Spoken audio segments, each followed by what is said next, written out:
हजरत अली रज़ी अल्लाह ताला अन्हु जिस दिन विसाल हुआ, आपके बेटे कहते हैं उस रात मौला अली ने खजाने का माल सारा एक रात पहले तकसीम किया और फिर जिस जगह माले खजाना होता था वहां दो नफल पढ़ के कहा, ऐ अल्लाह मैंने तेरे बंदों की अमानत तेरे बंदों तक पहुंचा दी है। जिंदगी दीन के नाम करके वो शेर रुखसत हुए। 21 रमजान मुबारक की शाम ढली तो हजरत अली उल मुर्तदा शेर खुदा रुखसत हुए।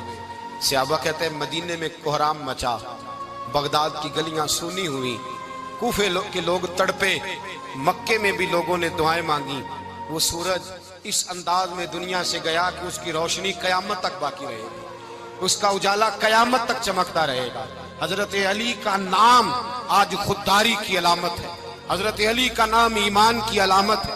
मौला अली के नाम का नारा लगता है तो सीनों में खून दौड़ता है, ताकतें बेदार होती हैं, रूहें बेदार होती हैं। हजरत अली कसरत से नमाज पढ़ते, कसरत से रोजे रखते, कसरत से इबादत करते। हज तो इतना महबूब था, हर साल हज करने जाते, हर साल हज करते। हजरत मौला अली शेर खुदा रज़ी अल्लाह ताला अन्हु का आलम ये था कि बावजूद गुर्बत के, बावजूद गरीबी के, घर में कोई शय, और ये जानबूझ के गुर्बत इख्तियार की थी वरना तो मालिक थे कौन है, बावजूद फकरे इख्तियारी के हजरत अली रज़ी अल्लाह ताला अन्हु के दरवाजे से खाली कोई नहीं जाता था।